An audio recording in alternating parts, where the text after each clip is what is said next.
Assalamualaikum warahmatullahi wabarakatuh. Selamat pagi anak-anak.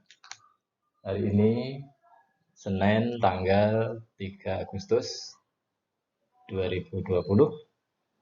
Pembelajaran kita apa anak-anak? Ya, bahasa Indonesia. Ya, sebelumnya saya ucapkan selamat. Pada hari ini anak-anak kelihatan sehat, kelihatan segar. Sudah sarapan? Oh ya, oke, sudah. Ya, sudah sarapan ya hari Senin. Mungkin yang puasa Senin Kamis, Pak Irman ucapkan selamat berpuasa. Mudah-mudahan anak-anak tercapai dalam menggapai cita-cita di kemudian hari. Anak-anak, pada minggu kemarin kita telah membahas yaitu tentang kata umum dan kata khusus yang digunakan pada teks deskripsi. Ada pertanyaan untuk materi yang lalu anak-anak? Tidak ada? Sudah jelas semua? Alhamdulillah. Untuk pembelajaran hari ini, yaitu kita lanjutkan dengan mengidentifikasi yaitu majas. Mengidentifikasi majas karena kalimat bermajas juga sering digunakan di dalam teks deskripsi. Apa itu majas anak-anak? Coba perhatikan. Dilihat di layar di sini bahwa majas itu adalah gaya bahasa yang digunakan penulis untuk menyampaikan sebuah pesan secara imajinatif atau kias. Ada yang tahu apa artinya kias anak-anak? Ya, kias adalah makna tidak sebenarnya. Hal ini yang bertujuan adalah untuk membuat pembaca mendapatkan efek tertentu dari gaya bahasa tersebut yang cenderung ke arah emosional. Jadi, ungkapan suatu emosi dituangkan dalam bentuk majas. Biasanya, majas bersifat tidak sebenarnya. Atau seperti yang Pak Irman tadi katakan, yaitu makna kias. Atau bisa juga disebut dengan makna konotasi. Ada anak-anak, pada umumnya majas itu dibagi menjadi 4. Yang pertama adalah majas perbandingan, yang kedua majas pertentangan, yang ketiga majas sindiran, dan yang keempat adalah majas penegasan. Karena ini cakupannya sangat luas anak-anak, hari ini yang kita bahas adalah majas perbandingan terlebih dahulu. Ya, untuk majas pertentangan, majas sindiran, dan majas penegasan itu kita jelaskan di hari lain. Apa majas perbandingan itu anak-anak? Majas perbandingan adalah merupakan gaya bahasa yang digunakan untuk menyandingkan atau membandingkan suatu objek dengan objek lain melalui proses penyamaan, pelebihan, ataupun penggantian. Dalam majas perbandingan, anak-anak akan menjumpai beberapa yaitu subjenisnya atau macamnya. Apa macam dari majas perbandingan anak-anak? Satu adalah majas personifikasi. Ada yang tahu majas personifikasi? Iya. Majas personifikasi adalah suatu gaya bahasa yang seakan menggantikan fungsi benda mati yang bersikap layaknya seperti manusia. Benda mati yang layaknya bisa berbuat seperti manusia. Contoh, anak-anak tahu daun kelapa? Iya. Daun kelapa kalau kena angin bagaimana anak-anak? Melambai-lambai ya. Sehingga bisa kita buat kalimat, daun kelapa tersebut seakan melambai kepadaku dan mengajakku untuk segera bermain di pantai. Daun kelapa benda mati, tapi bisa seakan-akan bisa melambai-lambai, ya, bisa melambai-lambai, seakan-akan bisa mengajakku. Nah inilah majas personifikasi yang menganggap benda mati seakan-akan bisa berbuat layaknya sepertinya manusia. Selanjutnya adalah majas metafora. Apa artinya majas metafora, anak-anak? Yaitu majas yang meletakkan suatu objek yang bersifat sama dengan pesan yang ingin disampaikan dalam bentuk suatu ungkapan. Ya. Contoh majas metafora. Pegawai tersebut merupakan tangan kanan dari komisaris perusahaan tersebut. Anak-anak lihat pada kalimat itu ada gabungan kata yaitu tangan kanan. Anak-anak tahu arti ungkapan tangan kanan? Iya, artinya adalah orang yang setia dan dapat dipercaya. Maka di dalam majas metafora ini yaitu artinya adalah suatu objek yang bersifat sama dengan pesan yang ingin disampaikan dalam bentuk suatu ungkapan. Jenis yang ketiga adalah majas asosiasi, yaitu membandingkan dua objek yang berbeda namun dianggap sama. Dua benda yang berbeda namun dianggap sama dengan pemberian kata sambung. Bagaikan, Pak, seperti, laksana. Kata sambung itu yang bisa membentuk suatu majas asosiasi. Adapun contoh dari majas asosiasi itu adalah kakak beradik itu bagaikan pinang dibelah dua. Anak-anak lihat di sini pada kalimat ada gabungan kata apa? Bagaikan. Artinya bahwa bagaikan ini yaitu membandingkan antara si kakak dan si adik yang mirip wajahnya hampir sama. Itu adalah majas asosiasi. Selanjutnya adalah yang keempat adalah majas hiperbola. Apa itu majas hiperbola, anak-anak? Yaitu mengungkapkan sesuatu dengan kesan berlebihan atau melebih-lebihkan. Bahkan dengan melebih-lebihkan itu seakan tidak masuk akal. Contoh, orang tuanya memeras keringat agar anak tersebut dapat terus bersekolah. Pada kalimat itu ada kata-kata yaitu memeras keringat. Di sini ungkapan di sini mengandung arti yaitu bekerja keras.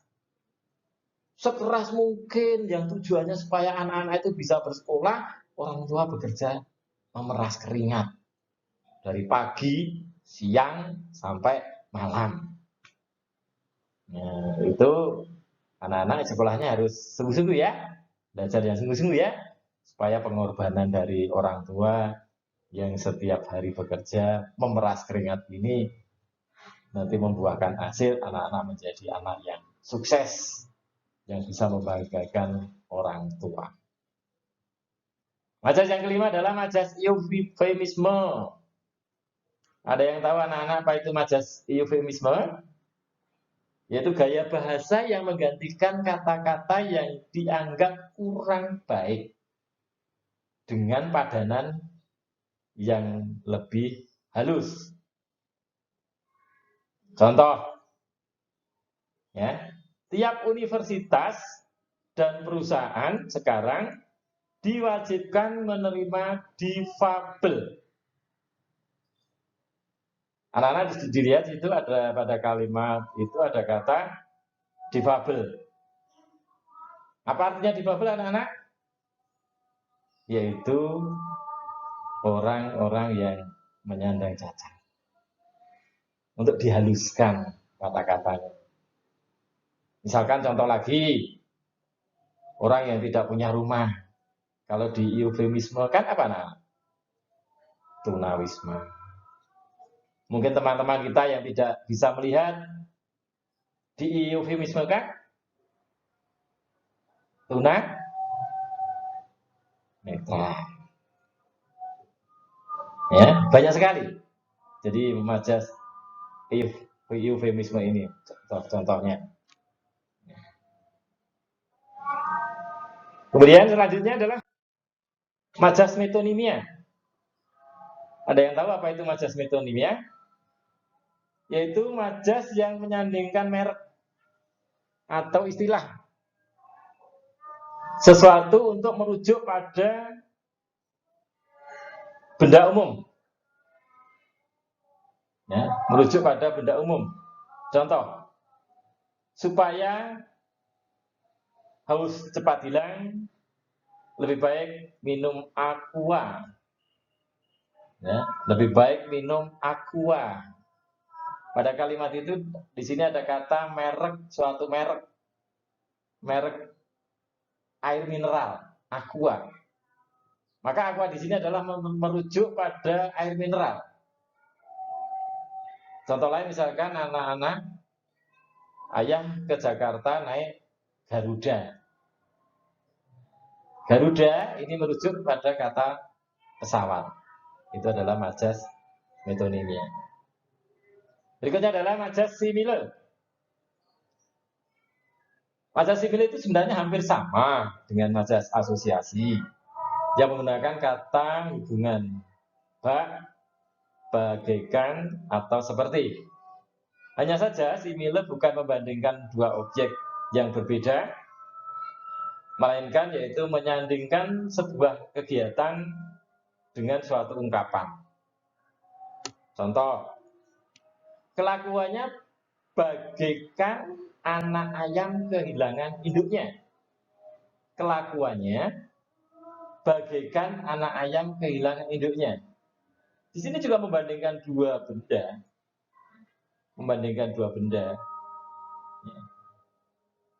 Dua benda yang berbeda, tetapi hanya sifatnya menyandingkan sebuah kegiatan. Kegiatan dari si kelakuan dari anak ayam yang seakan-akan itu ditinggal pergi oleh induknya. Kemudian yang kedelapan adalah majas alegori, yaitu majas yang menyandingkan suatu objek dengan kata-kata kiasan atau kata-kata yang tidak sebenarnya. Contoh, suami adalah nahkoda dalam mengarungi kehidupan berumah tangga. Anak-anak di situ ada kata nahkoda. Kata nahkoda yaitu yang dimaksud di sini adalah merupakan suatu pemimpin dalam keluarga. Nahkodanya keluarga adalah kepala keluarga. Kalau ada ayah ya berarti ayah. Kalau di sini tidak ada ayah berarti kepala keluarga adalah ibu sebagai nahkodanya. Itu adalah majas alegori. Berikutnya adalah majas sinedok. Anak-anak, untuk majas sinedok dibagi menjadi dua macam, yaitu majas sinedok pars pro toto dan majas sinedok totem pro parte. Sinedok pars pro toto merupakan gaya bahasa yang menyebutkan sebagian, tetapi untuk menampilkan secara keseluruhan suatu benda. Sedangkan untuk majas sinedok yang totem pro parte ini adalah merupakan kebalikan dari sinedok pars pro toto. Kalau totem pro parte yaitu majas yang menampilkan keseluruhan. untuk merujuk pada sebagian. Nah, kebalikan anak-anak, kalau yang pas prototo tadi menyatakan sebagian untuk keseluruhan, kalau totem propate keseluruhan untuk sebagian. Contoh yang pas prototo. Hingga bel berbunyi, batang hidung Reni belum juga kelihatan. Coba anak-anak, batang hidung di sini adalah merupakan bagian dari anggota tubuh. Tetapi yang dimaksud di sini tidak hanya batang hidungnya saja yang kelihatan. Nanti kalau hanya kelihatan batang hidungnya, anak-anak malah takut. Tetapi hanya keseluruhan dari Reni, keseluruhan dari anggota badan Reni belum kelihatan sejak bel berbunyi. Itu adalah contoh majas pras prototo. Kemudian untuk selanjutnya adalah majas totem proparte. Contohnya, Indonesia berhasil menjuarai All England hingga 8 kali berturut-turut. Indonesia adalah merupakan bagian dari dunia, sehingga menyatakan keseluruhan untuk seluruh Indonesia, tapi bagian dari dunia. Terakhir adalah majas simbolik, adalah gaya bahasa yang membandingkan manusia dengan sikap makhluk hidup lainnya dalam satu bentuk ungkapan. Contoh, perempuan itu memang jinak merpati. Ya, perempuan itu memang jinak merpati. Anak-anak tahu merpati, burung merpati bagaimana itu sikapnya? Ya, sering dia mendekat ke orang, mendekat.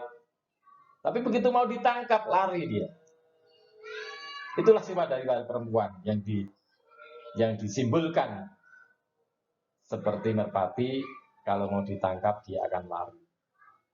Itu anak-anak majas perbandingan beserta contoh-contohnya. Pak Irman akhiri sampai di sini.